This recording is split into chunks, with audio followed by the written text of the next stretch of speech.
بسم الله الرحمن الرحيم. اعوذ باللہ من الشیطان الرجیم. بسم اللہ الرحمن الرحیم. الحمد للہ رب العالمین وصلی اللہ علی نبینا محمد وآلہ الطاہرین وصحبہ المنتجبین. اللہم صلی علی محمد وآل محمد. معزز طلباء کرام، السلام علیکم ورحمۃ اللہ. آج ہم باقاعدہ طور پر حلقہ اولا کے تدریس کا آغاز کرنے جا رہے ہیں. گزشتہ جو 12 سبق تھے ان میں ہم نے شہید نے جو 3 حلقات پر ایک مفصل مقدمہ لکھا ہے جس میں نصابی تبدیلیاں اور اس حوالے سے اپنی کاوش کو اس کی ضرورت کا بیان کیا ہے، اس میں گزارے ہیں. تو آج 13ویں سبق میں ہم پہلے تمہیدی کلمات کو جو کہ حمد و ثنا کے اوپر مشتمل ہیں پڑھ لیں گے، اور اس کے بعد اصلی بحث کی طرف آئیں گے جس میں شہید علم اصول کی ضرورت کا بیان فرما رہے ہیں. تو آئیے چلتے ہیں آج کے سبق کی طرف. بسم اللہ الرحمن الرحیم والحمد للہ رب العالمین والصلاة والسلام علی محمد وآلہ الطاہرین. یہ تو حمد و ثنا ہو گئے. اس کے بعد فرماتے ہیں کہ وبعد فإن هذه هي الحلقة الأولى من دروس في علم الأصول. یہ حلقہ اولا ہے دروس فی علم الاصول کے حوالے سے. وضعناها للمبتدئین، ہم نے اسے وضع کیا ہے، مرتب کیا ہے مبتدئین کے لیے، ابتدائی طلاب کے لیے. للمبتدئین بدراست هذا العلم، جو اس علم کی دراست میں، اس علم کو سیکھنے کے حوالے سے ابتدائی ہیں، پہلے مرحلے میں ہیں. وتتبعها حلقتان اخریان انشاءاللہ تعالی، اور اس کے بعد 2 مزید حلقے آئیں گے انشاءاللہ. تو بس پہلا جو حلقہ ہے یہ مبتدئین کے لیے ہے اور اس کے بعد 2 حلقے آئیں گے. اس کے بعد شہید فرماتے ہیں کہ وَيَتَكَامَلُ مِنْ خِلَالِ الْحَلَقَاتِ الثَّلَاثِ إِعْدَادُ الطَّالِبِ لِلدِّرَاسَةِ الْعُلْيَا وَحُضُورِ أَبْحَاثِ الْخَارِجِ.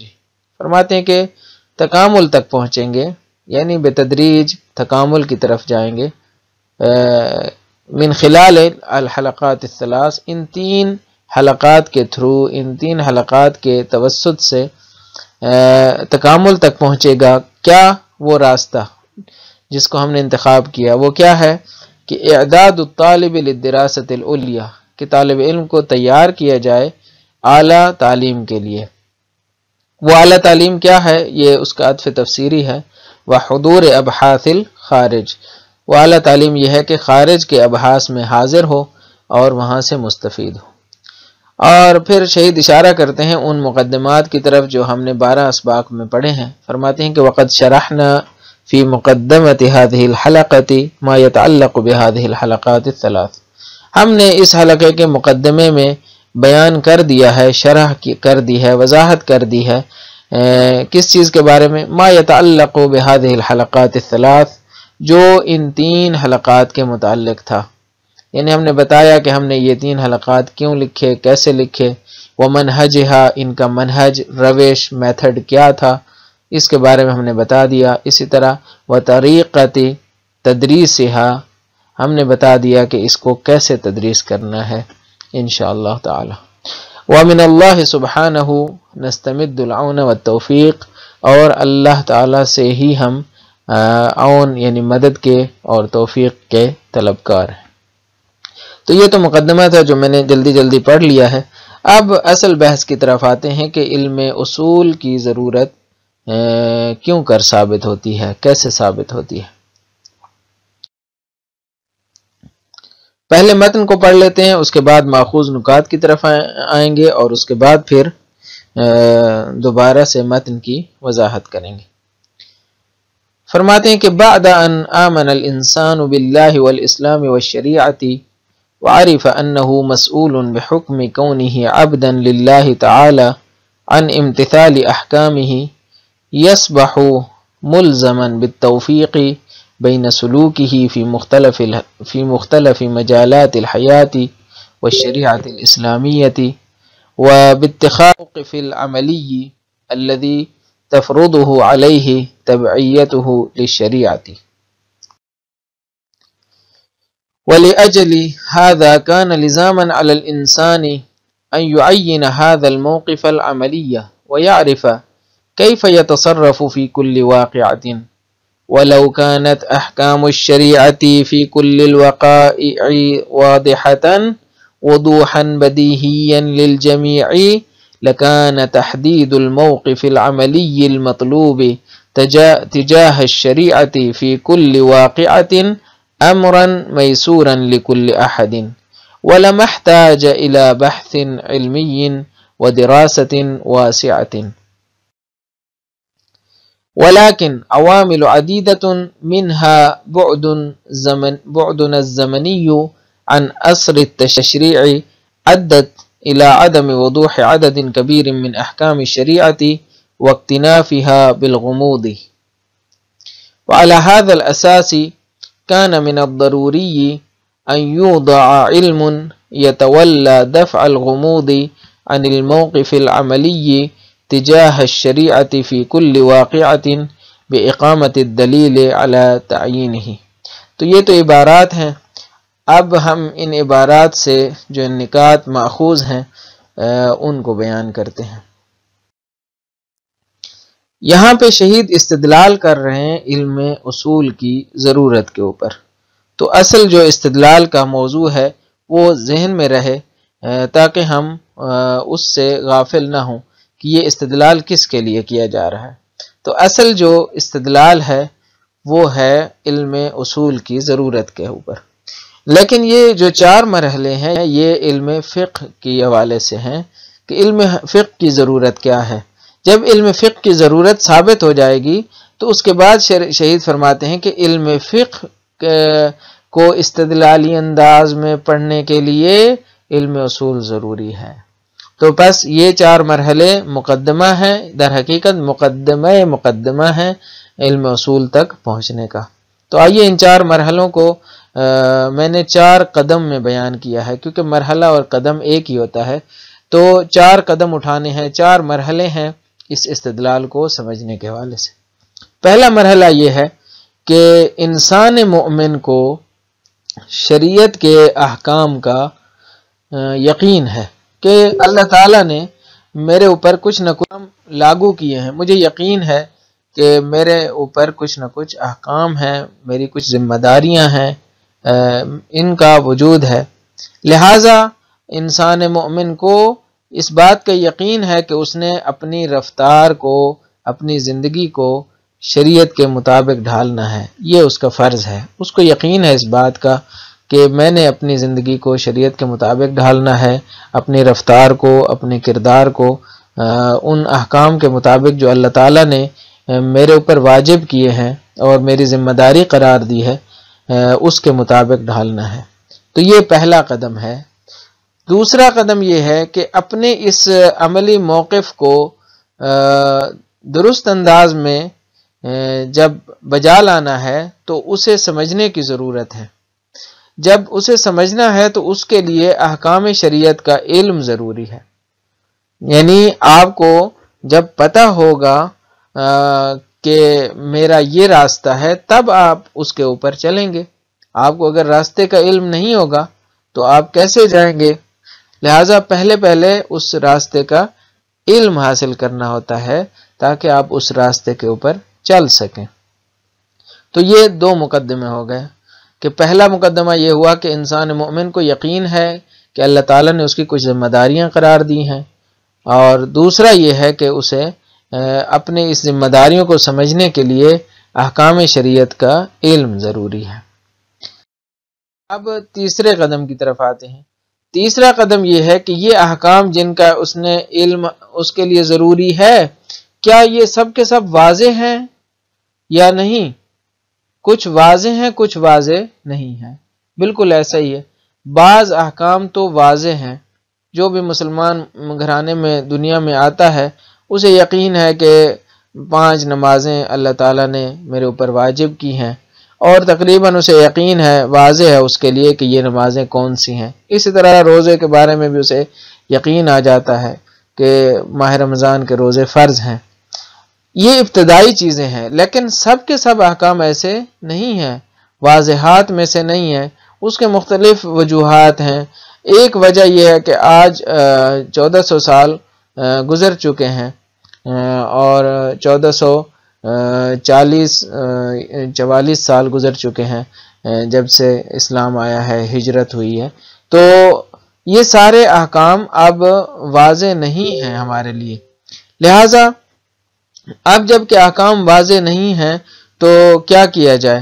فرماتے ہیں کہ ان تک پہنچنے کے لیے ہمیں فنی ضرورتوں کی طرف آنا پڑتا ہے۔ ہمارے لیے ایک ایسے علم کی ضرورت پیش آتی ہے جو ہمیں ابہام کو دور کر سکے ہمارے لیے، اور ہمارے سامنے شریعت کے موقف کو واضح کر سکے۔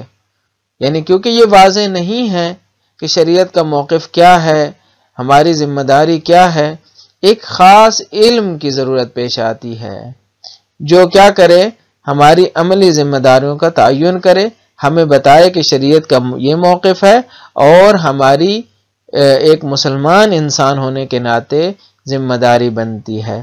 تو یہ علم کیا ہے اور اس کی کیا خصوصیات ہیں، انشاءاللہ اگلے سبق میں ہم پڑھیں گے، کیونکہ ہمارے پاس وقت کی محدودیت ہوتی ہے، لہٰذا میں نے 4 مرحلے بیان کر دیے ہیں، جس سے آپ کو یہ یقین اس حد تک علم ہو چکا ہوگا کہ ایک علم ضروری ہے جو آپ کو اور ہمیں شریعت کے موقف کے بارے میں بتائے، اور وہ استدلال کر کے سمجھائے کہ انسان کی عملی ذمہ داریاں کیا ہیں۔ اب وہ علم کیا ہے، انشاءاللہ ہم اگلے سبق میں اس کی مزید وضاحت کریں گے۔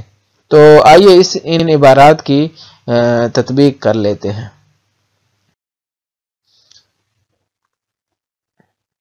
پہلا قدم، میں نے کیونکہ وضاحت کرنی ہے متن کی، تو اس لیے میں نے قدم بے قدم جو وضاحت ادھر پچھلے استدلال میں بیان کی ہے، عبارات کو بھی اس کے مطابق تنظیم کیا ہے۔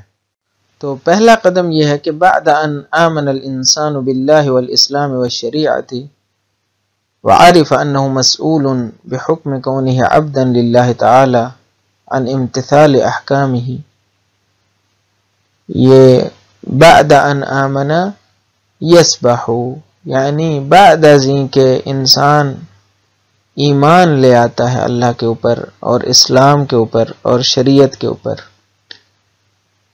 وعرف، اور بعد ازیں کہ اسے علم ہو جاتا ہے کہ وہ مسئول ہے۔ کس حوالے سے، کیوں مسئول ہے؟ بحکم کونہ عبدا للہ تعالی، کیونکہ وہ عبد ہے اللہ کا، وہ مسئول ہے، کس کے بارے میں ذمہ دار ہے، کس چیز کا ذمہ دار ہے؟ ان متعلق ہے مسئول کی، ان امتثال احکامہ، وہ ذمہ دار ہے کہ احکام خدا کو بجا لائے، اس کی ذمہ داری بنتی ہے۔ تو ان سب کے بعد کہ اسے وہ ایمان لایا اور وہ جان گیا کہ اس کی ذمہ داری ہے کہ وہ اللہ کے احکام کو بجا لائے، یسبح ملزمن، وہ کیا ہو جاتا ہے؟ ملزم ہو جاتا ہے۔ یسبح ملزمن، اس کے اوپر ضروری ہو جاتا ہے۔ کیا؟ بالتوفیق بین سلوکہ فی مختلف مجالات الحیات والشریعۃ الاسلامیہ، اس کے اوپر ضروری ہو جاتا ہے کہ وہ توفیق ایجاد کرے، دونوں میں وفق ایجاد کرے، دونوں میں تناسب ایجاد کرے۔ کن دونوں میں؟ ایک طرف اس کی رفتار ہے، سلوک ہے، اپنے سلوک میں، اپنے رفتار میں، فی مختلف مجالات الحیات، زندگی کے مختلف میدانوں میں، اور کس کے درمیان؟ دوسری طرف کیا ہے؟ شریعت الاسلامیہ، شریعہ اسلامی کے درمیان، اسلامی شریعت کے درمیان۔ تو بس جب وہ اللہ کے اوپر ایمان لاتا ہے اور شریعت کے اوپر ایمان لاتا ہے اور جان لیتا ہے کہ اس کی کچھ ذمہ داریاں ہیں، تو اس کے اوپر لازم ہو جاتا ہے کہ وہ اپنی رفتار کے درمیان اور شریعت کے درمیان توفیق ایجاد کرے، توافق ایجاد کرے۔ وباتخاذ الموقف العملی، یعنی یصبح ملزما، بالتوفیق کے اوپر عطف ہے، یعنی وہ اس کے اوپر واجب ہو جاتا ہے، فرض ہو جاتا ہے کہ وہ اتخاذ کرے، اپنائے ایک عملی موقف، الذی تفرضہ علیہ تبعیتہ للشریعہ۔ کون سا عملی موقف؟ یعنی اپنا عملی جو موقف ہے وہ اس انداز میں اپنائے کہ جس انداز میں شریعت چاہتی ہے، جو واجب ہے اس کے اوپر۔ کس کی طرف سے واجب ہے؟ شریعت کی اتباع کی طرف سے، یعنی شریعت کی اتباع جو اس کے اوپر فرض قرار دیتی ہے، تفرض کا فاعل تبعیتہ ہے، جو اس کے اوپر فرض قرار دیتی ہے شریعت کی اتباع۔ بس ایسا موقف کہ جو شریعت کی اتباع کا لازمہ ہے، اس نے وہ موقف اتخاذ کرنا ہے۔ یہ تو ہو گیا پہلا قدم۔ دوسرا قدم کیا ہے؟ وَلِأَجْلِ هَذَا كَانَ لِزَامًا عَلَى الْإِنسَانِ أَن يُعَيِّنَ هَذَا الْمَوْقِفَ الْعَمَلِيَّ۔ اب دوسرا قدم یہ ہے کہ اس موقف کا تعین کرنا ہے، واجب ہے، لزامًا علی الانسان، انسان کے اوپر لازم ہے کہ وہ معین کرے کہ یہ موقف عملی کیا ہے۔ وَيَعْرِفَ، یعینہ کے اوپر عطف ہے، یعرف، اور وہ جانے، کیف یتصرف فی کل واقعۃ، ہر واقعے کے بارے میں جانے کہ اس نے کیسے تصرف کرنا ہے، کیا انجام دینا ہے۔ یہ دو قدم ہو گئے۔ تیسرا قدم یہ ہے کہ وَلَوْ كَانَتْ أَحْكَامُ الشَّرِيعَةِ فِي كُلِّ الْوَقَائِعِ وَاضِحَةً وُضُوحًا بَدِيهِيًّا لِلْجَمِيعِ لَكَانَ تَحْدِيدُ الْمَوْقِفِ الْعَمَلِيِّ الْمَطْلُوبِ تِجَاهَ الشَّرِيعَةِ فِي كُلِّ وَاقِعَةٍ أَمْرًا مَيْسُورًا لِكُلِّ أَحَدٍ۔ شرط اور جزا ہے، اگر تو احکام شرعی ہر واقعے میں واضح ہوتے، تمام وقائع میں، یعنی ہر ایک واقعے میں احکام شریعت واضح ہوتے، وضوحاً بدیہیاً، ایک ایسا وضوح کہ جو بدیہی ہو، یعنی بالکل ہی روز روشن کی طرح عیاں ہو۔ بدیہی نظری کے مقابل میں ہوتا ہے، نظری وہ ہوتا ہے جسے استدلال کی ضرورت ہوتی ہے، بدیہی وہ ہوتا ہے جسے استدلال کی ضرورت نہیں ہوتی۔ اگر تو یہ سب کے لیے واضح ہوتے، للجمی، یعنی سب لوگوں کے لیے واضح ہوتے، تو پھر کیا ہوتا؟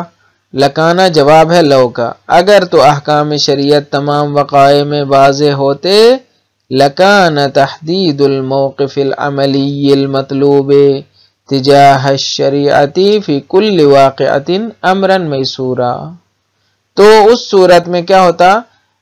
اس موقف عملی کا معین کرنا، تحدید یعنی معین کرنا، تعین کرنا، اس موقف عملی کا کہ جو شریعت کے مقابل میں مطلوب ہے، وہ ہر واقعے میں ہر ایک کے لیے کیا ہوتا؟ امر میسور ہوتا، آسان ہوتا، کوئی مشکل پیش نہ آتی۔ اور لکانہ کے اوپر عطف ہے اگلا جملہ، وَلَمَا احْتَاجَ إِلَى بَحْثٍ عِلْمِي، اور اس صورت میں کیا ہوتا؟ کسی علمی بحث کی ضرورت بھی پیش نہ آتی، وَدِرَاسَةٍ وَاسِعَةٍ، کسی وسیع مطالعات کی، دراست کی، تعلیم کی ضرورت بھی پیش نہ آتی۔ تو یہاں تک تو یہ شرط ہو گئی اور جواب ہو گیا کہ اگر تو احکام شریعت واضح ہوتے تو پھر تو مشکل پیش نہ آتی، پھر کسی علمی بحث کی ضرورت بھی پیش نہ آتی۔ لیکن ایسا نہیں ہے۔ کیا ہوا؟ کہتے ہیں عوامل عدیدتن، بہت سے عوامل، منہا، ایک عامل کا شہید اشارہ کرتے ہیں، بہت سے عوامل ہیں جن میں سے ایک عامل بعدنا الزمنی، زمانی بعد، فاصلہ زمانی، کس سے؟ عن عصر تشریع کے زمانے سے، یعنی جب شریعت بنی تھی، جب شریعت کے قانون آئے تھے، یعنی ہماری مراد رسول اللہ صلی اللہ علیہ وآلہ وسلم کی بعثت ہے، تو اس زمانے سے فاصلہ کیا ہے؟ بہت زیادہ گزر گیا ہے۔ یہ ایک عامل ہے، اور بھی بہت سے عوامل ہیں، متون ہیں، متون کا لکھا جانا ہے، پھر ان میں مشکلات ہیں، سندی مشکلات ہیں، اور اس طرح کی بہت سی مشکلات۔ تو ان میں کیا ہوتا ہے، بہت سے عوامل باعث بنے کہ عدت باعث بنے، الا کس چیز کے باعث بنے، عدم وضوح کے، یعنی بہت سی چیزیں واضح نہیں ہیں۔ وہ کیا ہیں؟ بہت سی چیزیں فرماتے ہیں عدد کبیر من احکام الشریعہ واقتنافها بالغموض۔ اکتناف اصل میں استتار کو کہتے ہیں، یعنی کسی بھی چیز کو ڈھانپ لینا۔ تو فرماتے ہیں کہ غموض کا شکار ہو چکے ہیں۔ یہاں اگر محاورے ترجمہ کریں تو بہت سے احکام شریعت کے واضح نہیں ہیں اور وہ غموض کا شکار ہو چکے ہیں، ابہام کا شکار ہو چکے ہیں۔ تو یہ تیسرا قدم ہو گیا۔ چوتھا قدم کیا ہے؟ وَعَلَى هَذَا الْأَسَاسِ، چوتھا قدم یہ ہے کہ كَانَ مِنَ الضَّرُورِ أَن يُودَعَ عِلْمٌ، یعنی ہم دہرا لیتے ہیں، پہلا قدم کیا ہوا؟ ہمیں شریعت کے احکام کے بارے میں اجمالی طور پر پتہ ہے کہ اللہ نے ہماری ذمہ داریاں قرار دی ہیں، اور پھر ان ذمہ داریوں پر عمل کرنے کے لیے ہمیں فہم اور شناخت کی ضرورت ہے۔ وہ شناخت ہمارے لیے واضح نہیں ہے، نظری ہے، بدیہی نہیں ہے۔ اب جب بدیہی نہیں ہے، شناخت حاصل کرنی ہے، تو چوتھا قدم کیا ہے؟ کان من الضروری ان یودع علم، جب اس شناخت کو ہم نے حاصل کرنا ہے تو اس کے لیے ہمیں ایک علم کو وضع کرنا پڑے گا۔ کیسے؟ جس طرح آپ دیکھتے ہیں کہ آپ کے بدن کو ضرورت ہے، کس چیز کی ضرورت ہے؟ آپ کے بدن کو مثلا صحت کی ضرورت ہے۔ اگر آپ بیمار ہوتے ہیں تو آپ کا بدن صحت کا محتاج ہے۔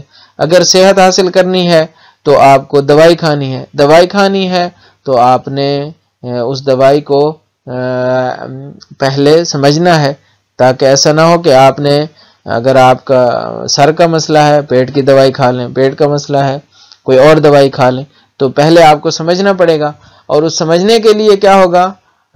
علم حاصل کرنا پڑے گا، طب پڑھنی پڑے گی، علم طب حاصل کرنا پڑے گا۔ تو یہ سارا علم ہوتا ہے جو آپ کو شناخت دیتا ہے۔ تو اب شناخت جب ضروری نہیں رہتی، یعنی بدیہی نہیں رہتی، تو علم اس کے لیے پڑھنا پڑتا ہے، علم کو وضع کرنا پڑتا ہے۔ لہٰذا اس بنیاد پر ہمارے لیے ایک علم کی ضرورت پیش آتی ہے جو کیا کرے؟ یتولی دفع الغموض عن الموقف العملی تجاہ الشریعہ۔ اس علم کا کام یہ ہو، یہ متولی بنے کہ ان غموض کو اور ابہامات کو دفع کرے، دور کرے، جو شریعت کے مقابل میں ہمارے موقف عملی کے بارے میں ابہامات ہیں ان کو دور کرے، فی کل واقعۃ، کسی بھی واقعے کے بارے میں۔ کیسے دور کرے گا؟ بإقامۃ الدلیل علی تعیینہ، کہ وہ اس حکم کے بارے میں دلیل قائم کرے گا، اس حکم کے اوپر، تعیینہ یعنی تعیین الموقف العملی۔ تو بس اس حکم کو معین کرے گا اور اس علم کا ہونا ضروری ہے۔ تو یہ 4 قدم تھے جو آج کے سبق میں ہم نے پڑھے ہیں۔ آئیے اس سبق کو ایک بار پھر مرور کر لیتے ہیں کہ علم اصول کیوں ضروری ہے، اور اس میں ہم نے بتایا کہ کیونکہ شریعت کا وجود ثابت ہے، احکام شرعی پر عمل کرنا فرض ہے، ان شرعی وظائف کا تعین ضروری ہے، اور جب ان کا تعین ضروری ہے تو تعین کے لیے ایک علم کی ضرورت پیش آتی ہے۔ اگلے سبق میں ہم بتائیں گے کہ یہ علم فقہ ہے، اور پھر علم فقہ سے علم اصول کی طرف بڑھیں گے۔ امید ہے یہ سبق آپ کے لیے مفید رہا ہوگا۔